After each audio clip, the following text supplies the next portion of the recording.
29 जनवरी को दो चीजें हुई थी। हमारे चीफ जस्टिस साहब ने कहा, क्या हम पीछे की ओर जा रहे हैं?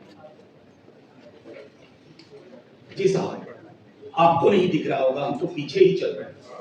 ये पूरा देश उल्टे पांव की यात्रा पे है, और उल्टे पांव की यात्रा में रेड सिग्नल ग्रीन सिग्नल नहीं दिखता, अंधा कुआं भी नहीं दिखता। मेरे ही सवाल के जवाब में पार्लियामेंट में कहा गया था कि 98.5% लोग जो सीवर और सेप्टिक टैंक में उतर के जान देते हैं, वो एक जाति की जो तथाकथित उच्च जातियां हैं, उनके बीच में इस पर मंथन कि कौन कौन से ऐसे विशेषाधिकार हैं जिनको हम नेचुरल समझते हैं और वो नेचुरल नहीं है। भैया मैं क्यों बोलूं? जो तुम सुनना चाहते हो मैं क्यों?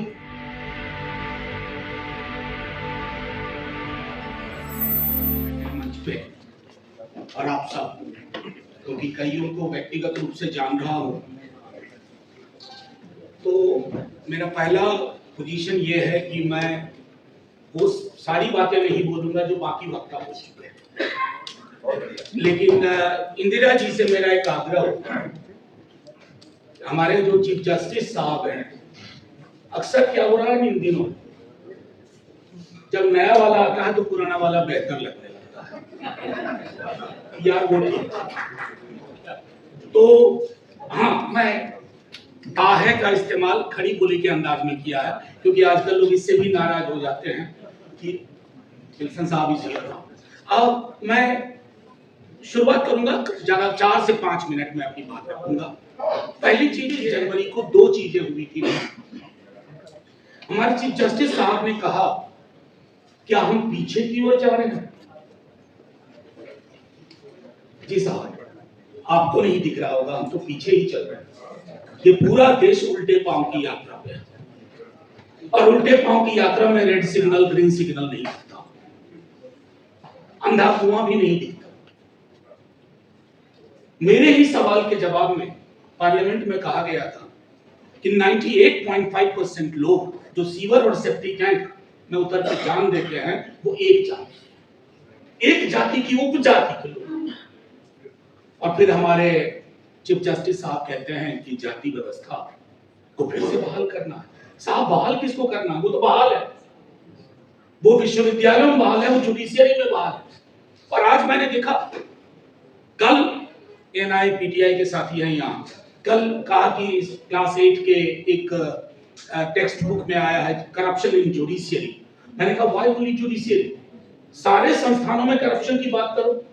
एक तरह से मैंने जुडिशियरी को सील्ड करने की कोशिश की थी कि साहब, लेकिन आज देखा कि चीफ जस्टिस साहब को बहुत गुस्सा आया। यहां तक बोले, just wait, you will see what I do. But the day this important UGC regulation was there, your language was entirely different. You are the Chief Justice of India. और उस दिन एक और घटना हुई, ma'am, to remind you and to all my friends, हमारे chief justice साहब ने डोमेस्टिक वर्कर्स के वेज को लेकर के एक पिटीशन था। उन्होंने कहा कि ट्रेड यूनियन तो देश के विकास में अवरोधक है। मतलब कमाल का ज्ञान इन दोनों सबको मिल रहा। पूरी जिंदगी हमने ये देखा कि मैटरनिटी बेनिफिट एक्ट ना आया होता, ईएसआई ना आया होता, फैक्ट्रीज एक्ट ना आया होता, ना जाने क्या क्या ना आया होता, अगर ट्रेड यूनियन नाम की एजेंसी, नाम की संस्था, चाहे किसी पॉलिटिकल पार्टी का, तो कभी कभी एहसास नहीं होता है कि whether we are listening to our Chief Justice of India or somebody who has been put there to deliver a script written by the AIs which operate from a particular building in Lutyens Delhi.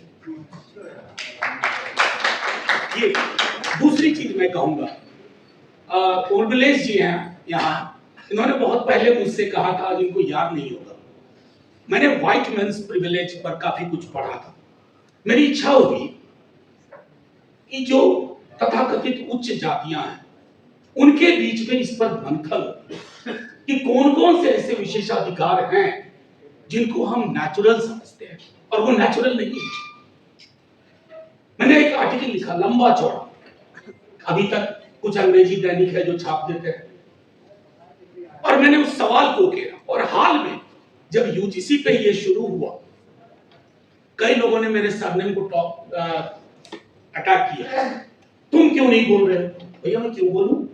जो तुम सुनना चाहते हो मैं वो बोलूंगा जो जिस किताब का जिक्र कर रही थी। तो मैंने उसी अखबार में एक आर्टिकल लिखा, my surname does not frame my politics, I am a citizen and a teacher to.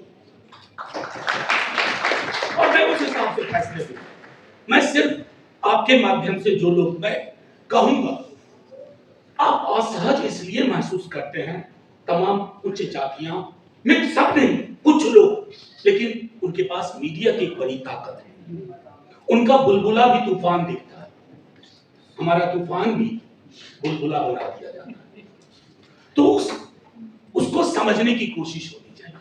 मैं एक छोटा उदाहरण देता हूं, कई दफा ये बात कही, कल परसों संभवतः बांग्ला के मशहूर कथाकार शंकर का निधन हुआ। मैंने शंकर पे लिखा, कई लोगों ने पूछा कब पढ़ा आपने शंकर को? मैंने 9वीं में पढ़ा, क्योंकि मेरी माँ प्रोफेसर, मेरे फादर प्रोफेसर। शंकर को मैंने तब पढ़ लिया, लेकिन मेरे ही साथ में पढ़ने वाले बाकी लोग शंकर को नहीं जानते थे, उनके घर में पुस्तकालय नुमा चीजें नहीं थी। मैं कई दफा अपने करियर में असफल हुआ, कि मैं कई बार लिख चुका हूं, कई बार असफल हुआ, लेकिन मैं थाम लिया गया, क्योंकि मैं फर्स्ट जनरेशन लर्नर नहीं था। तो ये लड़ाई इस देश में अभी भी एक बड़ी आबादी की एक छोटी आबादी से अनइक्वल लड़ाई है। इस अनइक्वल लड़ाई में मैं चाहता हूं कि जो तथाकथित उच्च जाति के लोग हैं वो मंथन करें, उन विशेषाधिकारों पर एक बार चर्चा करें जिसको वो नेचुरल समझते हैं। जब सौंदर्य शास्त्र की दृष्टिकोण से कहूं, अगर कुरूप होने को, समाज कुरूप है और वो हमारे सौंदर्य की अनुभूति है, माफ कीजिए हमने आईना देखना छोड़ दिया। तो मैं यही इसी बात पर मैं अपनी बात खत्म करूंगा।